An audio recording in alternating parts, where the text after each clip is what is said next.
Olá, estamos aqui para mais um vídeo mensal do nosso Fiagro EGAF11 ou EGAF11. O vídeo desse mês é sobre o mês de janeiro, o que aconteceu com o nosso fundo no mês de janeiro.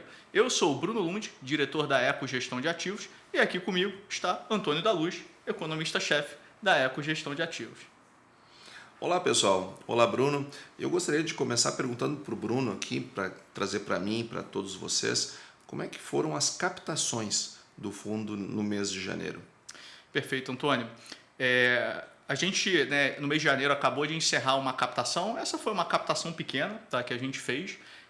Basicamente foi uma captação apenas para cotistas, tá? Então a gente não abriu para o público em geral essa captação, foi uma captação pequena. Fechamos, essa captação com 18 milhões e meio, captados, tá? A captação era para captar no máximo 30 milhões, então a gente acha que, foi super bem, tá? Com isso a gente tem mais 186 mil cotas, no nosso fundo, tá? E após essa captação, o fundo superou a marca de 100 milhões de reais. Estamos agora com 110 milhões de reais de PL, e crescendo. Esse ano vamos crescer bastante com novas captações. E esse crescimento todo justamente com uma performance muito elevada. E como é que foi a performance no mês de janeiro? Sem sombra de dúvida, a performance foi muito bacana, Mas antes de entrar na performance, eu queria falar dos rendimentos, que eu acho que é algo super relevante aqui para a gente falar aqui para os nossos cotistas, Um marco que a gente teve, nesse mês, de janeiro foi a mudança, tá, dos rendimentos que eram trimestrais, até o fim do ano passado, tá, para mensal. Então agora, o fundo passou para mensal e este mês de janeiro foi o primeiro rendimento mensal que a gente pagou. Tá? A gente pagou, um rendimento de R$ 1,47, tá, por cota. Tá? Isso foi anunciado no dia 7 de fevereiro e será pago para você, investidor, no dia 14, tá, de fevereiro. Tá? Lembrando, falando aqui de rendimentos, o histórico, aqui do fundo de rendimentos em 2022, nós tivemos, R$ 17,83 pagos, em rendimentos. Fomos o fundo que mais pagou rendimentos ao longo de 2022. É sempre bom marcar e relembrar, esse marco aqui de 2022. E acho que janeiro foi de novo. Janeiro a gente foi muito bem, com certeza. R$ 1,47 é um número bem interessante. O que equivale a CDI mais 4, mas é um número bastante interessante aí para pagar para os nossos cotistas. E agora, já emendando a pergunta que você me fez, sobre performance, eu sempre gosto de quebrar a performance aqui em dois aspectos. Um é o que está acontecendo com o mercado secundário, a cota que é negociada na B3, tá? E o que está acontecendo com o resultado contábil do fundo. Eu acho que é super importante a gente olhar sempre essas duas dimensões. Tá?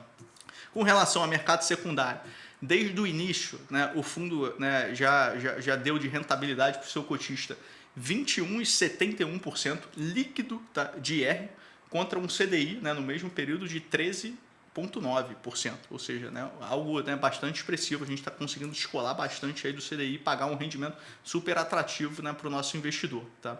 Do ponto de vista de CDI+, para quem estiver curioso, é CDI mais 6,13, o que o fundo tem conseguido rentabilizar desde o seu início.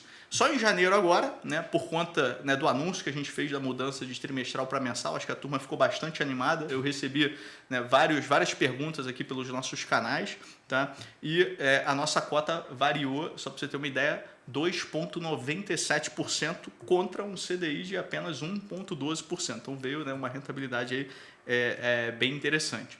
Avançando ainda aqui no mercado secundário, algo que aconteceu também, que foi um marco depois da gente ter anunciado, essa mudança aí de rendimento trimestral para mensal, foi a liquidez do fundo.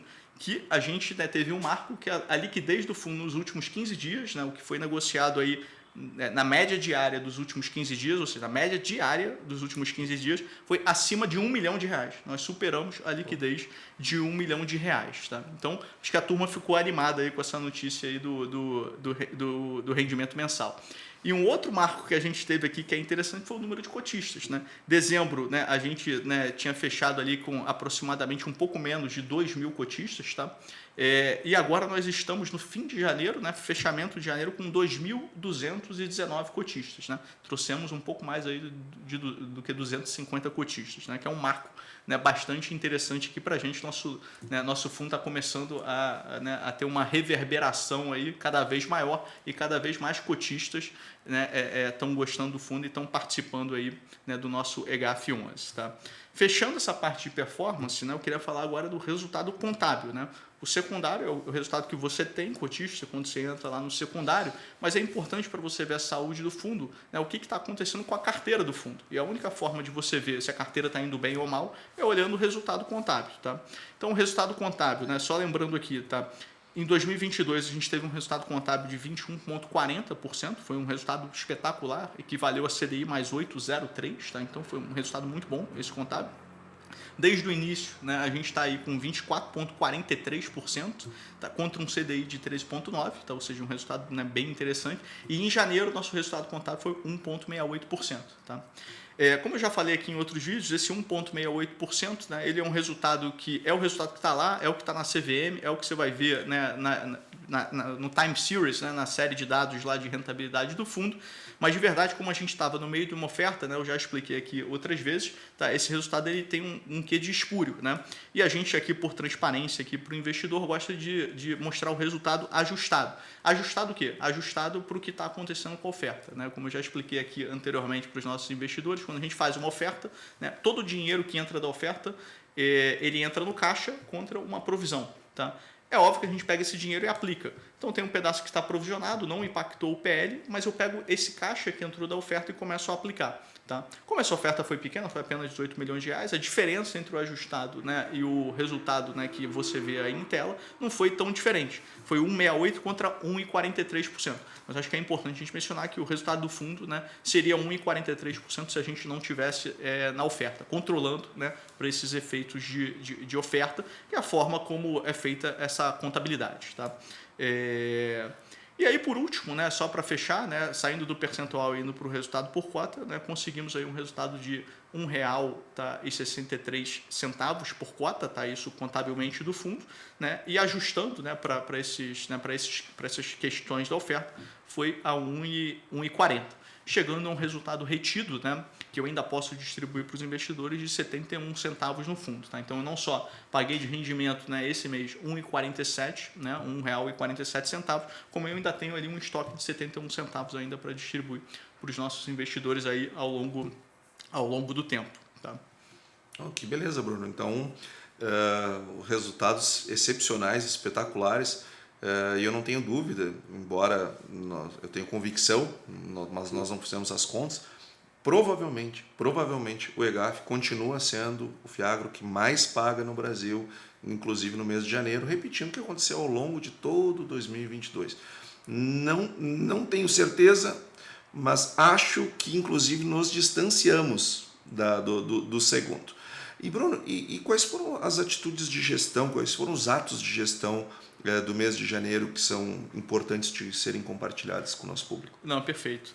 Em janeiro a gente fez apenas um ato de gestão, tá? Que foi a compra, né, de um papel que já estava no fundo e que a gente viu a oportunidade de reforçar essa posição no fundo, né, que é o papel chamado Agrofito, tá, Revendas. Tá? A gente comprou, né, uma posição pequena, apenas 1,4 milhões de reais. Tá?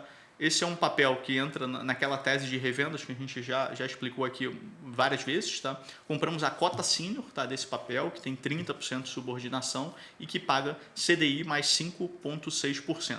Com isso, essa exposição a Agrofito Revendas, tá, foi de 3% do PL para 4,7% do PL, ou seja, né, uma exposição ainda abaixo de 5% do PL, né, ou seja, o fundo está bem desconcentrado. Tá? Falando de desconcentração, né, o fundo hoje, né, depois dessa aquisição, continua com 20 papéis. Tá? Então, eu tenho 20 papéis do fundo, né, para esse patrimônio de 110 milhões de reais. Tá? né, espalhados, né, exposições espalhadas, né, além de 20 papéis, tá, em 9 estados, tá, né, em revendas, né, ou outras empresas, né, que atendem mais do que 13 culturas aí do agronegócio. Tá? E na tese de revendas, a gente, né, tem sempre aquela questão da garantia, que é a seção fiduciária dos recebíveis, que tem a revolvência, que a gente já contou aqui em outros vídeos. Tá? Mas o que tem debaixo, né, de todos os CRAs do fundo, né, além de eu ter 20 papéis, eu tenho ali mais do que 30 mil produtores, tá, abaixo, né, dos CRAs, né, que estão ali no fundo. Ou seja, a gente gosta de chamar isso que é a pulverização da pulverização. Não só estou pulverizado em 20 papéis, que é uma quantidade bastante expressiva para um fundo de 110 milhões de reais, como além disso, debaixo desses CRAs, eu tenho ali rodando 30 mil produtores. Tá? E aí, geograficamente também, né? E geograficamente espalhados ali por 9 estados, ali como eu mencionei. Tá? Então, isso mostra que o fundo está bastante desconcentrado, né? E a gente, né, preza muito por isso. Né? Segurança é algo que a gente preza muito aqui nesse fundo. Né? A gente não quer correr nem a menor hipótese de risco, né, dos nossos investidores, né, terem os seus rendimentos atrasados ou terem os seus rendimentos interrompidos por causa de algum risco que foi materializado no fundo. Então, por isso que a gente só compra a cota sênior, né? A gente opera nessa tese de revendas que, além, né, de eu ter exposição à revenda, eu tenho garantia, né, desses produtores, né, que remontam aí a 30 mil produtores, tornando, né, a tese muito pulverizada. Eu teria que ter muitos produtores, né, tendo quebra de safra e atrasando o seu pagamento para junto dessas, né, 20 revendas que estão hoje no fundo, para que houvesse a possibilidade de ter algum problema no fundo. A chance disso acontecer, como a gente já falou em outros vídeos, é virtualmente zero. Então a gente preza muito por segurança, né? Todas essas revendas têm uma excelente capacidade de pagamento. Além disso, essas garantias são muito bem constituídas e muito bem formalizadas, né? Razão de garantia é sempre, né, bem acima de 100% do valor de emissão, do valor da dívida, né, que a gente, né, financiou cada uma dessas revendas, geralmente da ordem de 120%, ou seja, eu tenho 20% a mais. E além disso, eu tenho os 30% da subordinação. Né? Então eu pego 20% com mais os 30% da subordinação, eu tenho 50% de gordura aí, né, com potenciais atrasos que podem vir a ter. Então, se eu tiver atrasos da ordem de 50% desses CRAs, mesmo assim, o fundo ainda não é prejudicado, o fundo ainda não tem prejuízo, ele ainda consegue pagar, né, perfeitamente, tá, os seus investidores. Tá? E um evento desse, né, de 50%, só para dar uma cor aqui para você, investidor, é algo, né, inimaginável. Tá? É algo que a gente não consegue nem imaginar o que aconteceria no Brasil para gerar um evento desse. Uma inadimplência da indústria aí de 1%, 2%, a gente está garantido 50%. É isso. Então, assim, por isso que segurança é o mote, né, dos nossos investimentos aqui, né? E depois, obviamente, rentabilidade. Né? E a gente consegue entregar um fundo com muita segurança e com muito boa rentabilidade, como a gente já mencionou aqui. Fomos o fundo que mais pagamos rendimentos, né, em 2022. Tá? Falando ainda de alocação, depois dessa compra aí de agrofito, né, a gente teve um CRA, né, que pagou juros, tá? Basicamente 7 centavos por cota, né? Não muito. Tá? E aí encerramos, né, o fundo, né, com essa carteira aí de 110 milhões de reais, né, depois dessa captação. Mas o que é importante é o seguinte: esse ano a gente vai crescer muito, né, esse fundo. Né, a gente está aqui com uma expectativa de crescimento, né, e novas captações, né, para esse ano. Só para vocês terem uma ideia, né, a casa, né, aqui tem um pipeline de 27 CRAs, né, apenas no primeiro semestre, tá, que somam, né, 1,8 bi de reais aqui de emissões, tá? E isso apenas no primeiro semestre. E apenas CRAs dentro da tese do fundo. Ou seja, apenas para dizer aqui para o investidor que tudo que a gente, né, captar ao longo desse ano, a gente vai conseguir com muita velocidade, né, alocar, né, nos CRAs que a casa, né, origina, né, sempre com esse mesmo nível de qualidade que a gente vem trazendo até hoje. Segurança em primeiro lugar, rentabilidade, né, em segundo, né, e unindo as duas coisas, né, trazendo um fundo para você seguro, né, e rentável. Né. Com isso aí eu termino, né, a parte aqui de destaques aqui do fundo. Queria passar a palavra aqui agora para o Antônio para ele falar um pouco de cenário macro, cenário agro. O macro está bastante animado ultimamente, muito, né? Muito. Briga entre governo e Banco Central. Muito, nossa, isso está, né, chega a beirar o absurdo isso, né? E agro tem coisas importantes que aconteceram aí com o relatório do USDA, saiu o novo relatório da Conab também. Tenho certeza que tem coisas interessantes aí para contar para os nossos ouvintes. Verdade. Por favor, Antônio. Vamos começar, Bruno, mas não sem antes te dar os parabéns pela excelente gestão que tem sido entregue para todos nós investidores do EGAF 11 e é um privilégio ver esse desempenho todo numa casa que tem um diferencial enorme em relação à indústria, porque temos uma excelente gestora dentro de um grupo que tem a maior securitizadora do Brasil.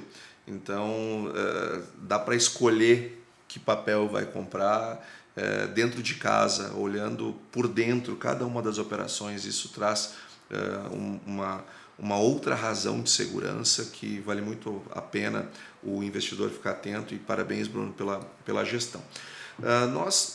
Nós temos então um fundo que paga CDI+.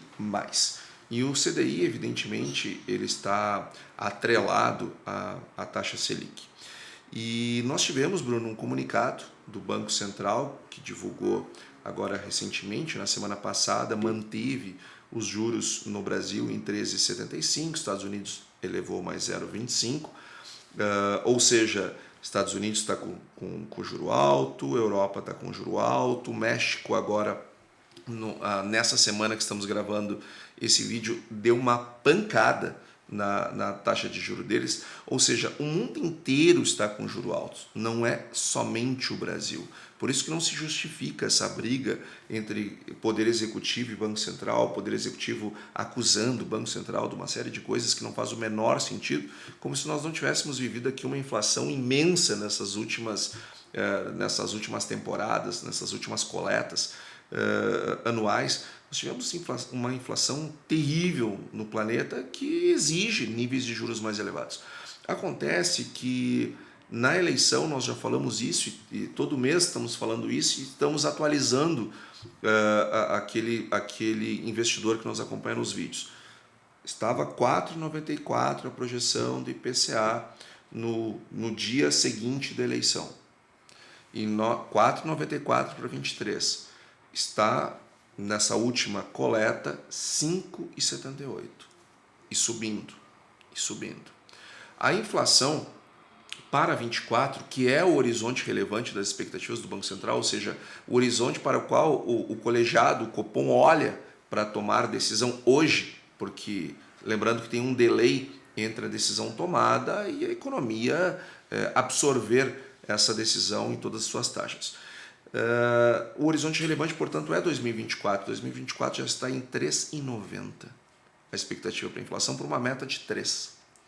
Nessa semana que nós gravamos, após muita discussão do Poder Executivo, muitas acusações absolutamente desnecessárias, ela se discutiu a possibilidade, se ventilou a possibilidade do Conselho Monetário Nacional, que no fim do dia é quem estabelece a meta de inflação para o Banco Central, perseguir, porque o Banco Central no Brasil não é independente, Bruno, ele é autônomo. Independente ele seria se ele estabelecesse para si mesmo a meta, e não é o caso. Ele tem autonomia para perseguir a meta, mas quem dá a meta é o Conselho Monetário. E se ventilou a possibilidade de o Conselho Monetário elevar as metas de inflação no Brasil. Isso fez a Bolsa cair, fez o mercado de juros subir, enfim, o que faz com que haja uma pressão maior na autoridade monetária de elevar mais a taxa de juros. E tudo isto depois do Banco Central, ao decidir via Copom manter a Selic, no seu comunicado, o colegiado foi muito claro. Nós vamos perseguir a meta e vamos fazer tudo o que tiver que ser feito. Inclusive, se for o caso, reajustar a Selic. Foi a primeira vez que o colegiado, que o Copom, se manifesta no sentido de que há sim uma possibilidade de aumentar a taxa Selic. Então, investidor, uma coisa precisa ficar clara. Não espere redução da Selic em 2023. Porque se ela acontecer, só se for no braço. Só se tirar a autonomia do Banco Central, tiver uma outra metodologia. Bom, aí temos que sentar e conversar de novo, todo mês temos vídeo. Agora, com as circunstâncias que temos hoje, com as regras que temos hoje, está completamente afastada a possibilidade de se baixar juro esse ano. e pela primeira vez surgiu a possibilidade de elevar ainda mais a taxa Selic, dado que não para de aumentar a projeção de inflação para 23 e pior, para 24, que é o horizonte relevante das expectativas, que exige do Copom uma medida de ajuste mais dura. Não dá para ficar subindo a perspectiva de inflação para 24 e o colegiado não fazer nada. Ele vai ter que fazer. E esse ter que fazer significa ou manter a Selic alta por mais tempo ou, eventualmente, elevá-la ainda mais. Então, se você está posicionado em EGAF11, bom, saiba que você está tranquilo, porque está ancorado num papel que paga DI, que vai continuar elevado todo esse ano, ou quem sabe até aumente, mais 4. Sendo que, na verdade, por excelência em gestão, está se conseguindo pagar mais do que o compromisso, que o DI mais 4 está se pagando mais do que o DI mais 4. Então, aqui conosco, com o EGAF, nos parece que o investidor está bem servido e está seguro para este ambiente tão turbulento que o Brasil tem vivido. Por demais que a economia esteja, né, nesse tiroteio, né, acho que é importante reforçar exatamente esse ponto que você falou, que é exatamente isso. O EGAF, todos os papéis são indexados a CDI e, portanto, né, se a Selic permanecer no nível que está, você vai ter uma rentabilidade, né, muito boa, que é os 13,65 do CDI hoje, né, mais os 4, que é a nossa meta, tá? E se elevar a Selic, né, você está redeado naturalmente, porque, né, você vai receber essa Selic elevada, né, ou seja, o CDI, que está associado a essa elevação de Selic, tá, que guarda relação com essa elevação de Selic, mais os 4%. Então, é sempre importante marcar esse ponto para você, investidor, né? Por pior que possa parecer esse cenário aqui que está se desenrolando aqui, né, dessa briga governo-Banco Central, né, para você, em última instância, se houver elevações de taxas, você terá mais rentabilidade, né, no seu bolso. Não emagrece o spread, né? Porque muitas vezes outras operações de renda fixa, quando começa a subir a Selic, o pessoal segura um pouco o spread, dá uma emagrecida no spread. Aqui não é o caso. Então, e sem dizer que é isento de imposto de renda. Então, não tenho dúvida que é um excelente hedge para o atual Brasil que temos com muita turbulência. Nos Estados Unidos, nós tivemos uma mudança de perspectiva interessante, uma vez que o payroll que estava projetado para a criação de 190 mil postos de trabalho veio com mais de 500 mil postos de trabalho criados no mês de janeiro. Isso, por hora, afastou o risco de recessão. Uma economia não gera 500 mil postos de trabalho na iminência de uma recessão. Isso trouxe uma queda importante para o DXY, que é o índice do dólar em relação às demais moedas do mundo. Essa depreciação do dólar trouxe para o Brasil uma queda também na taxa de juros. É bem verdade que o real, frente ao dólar, valorizou bem menos do que valorizou as moedas aqui da vizinhança, com exceção do peso argentino, que esse tem uma outra conjuntura. Mas se nós olharmos o que aconteceu na moeda chilena, colombiana, peruana, paraguaia e assim por diante, mexicana, todos esses países que eu mencionei têm moedas que apreciaram bem mais frente ao dólar do que o real. Mas mesmo assim o real se valorizou, caiu a taxa de câmbio e isso trouxe uma certa preocupação para o agro, porque o agronegócio plantou uma safra 23 com um nível de câmbio mais elevado e estamos hoje com um nível de câmbio mais baixo. Isso preocupa? Não chega a gerar uma preocupação. Lógico que toda vez que nós vemos a perspectiva de margem diminuir, não é uma coisa que nos deixa satisfeito. Nós estamos torcendo para a indústria, nós estamos torcendo que dê certo, estamos torcendo que as pessoas ganhem mais dinheiro. Agora, não causa risco, não traz problemas, não traz nenhuma preocupação. Nesses níveis, mesmo com os preços em reais das commodities de uma maneira geral terem recuado no mês de janeiro por força dessa mudança na taxa de câmbio, ainda assim elas estão em níveis absolutamente remuneratórios, que traz uma margem menor do que nós tivemos em outros momentos, menor do que se tinha no final do ano, mas bem acima da média dos últimos anos. Então a indústria continua bastante tranquila nesse sentido. Ou seja, né, o que o produtor está faturando, né, é mais que suficiente para pagar os custos e sobrar alguma coisa ali para ele no fim do dia, né? Sem que dúvida. É a margem que você está falando aí. É isso aí, Bruno. E até porque, em outro lado, os preços em dólares estão subindo. Porque os relatórios do USDA, que muito bem você lembrou, da Conab, tem trazido uma safra recorde para o Brasil. Uma safra muito grande, acima de 300 milhões de toneladas. Sei lá, na casa 308, 310, é o que nós imaginamos. Porque alguns ajustes vão acontecer ao longo do tempo. Agora, a safra na Argentina vai muito mal. As perdas lá, infelizmente, são muito grandes e isto coloca o Brasil como talvez o único país para fornecer grãos para o mundo em 2023 daqui desta região. Então, Chicago tem subido bastante os preços a partir dos relatórios do USDA, que vem reportando produções cada vez menores na Argentina, diminuindo a produção de soja, de milho principalmente, e aí produção global, o que traz uma certa vantagem para o Brasil, que de certo modo ameniza um pouco o efeito cambial. Mas é importante aqui nós sermos transparentes, trazermos essas preocupações que temos, mas que são preocupações, pelo menos por enquanto, muito pequenas. O agro continua muito bem e os problemas que estamos vendo no macro brasileiro, o investidor do EGAF11 está redeado, Bruno. Maravilha, Antônio. Obrigado aí pelas suas considerações, né? Com isso eu dou por encerrado aqui o nosso vídeo. Obrigado você, ouvinte e diletante, né, do agronegócio e investidor do nosso fundo. E até o nosso próximo encontro. Muito obrigado.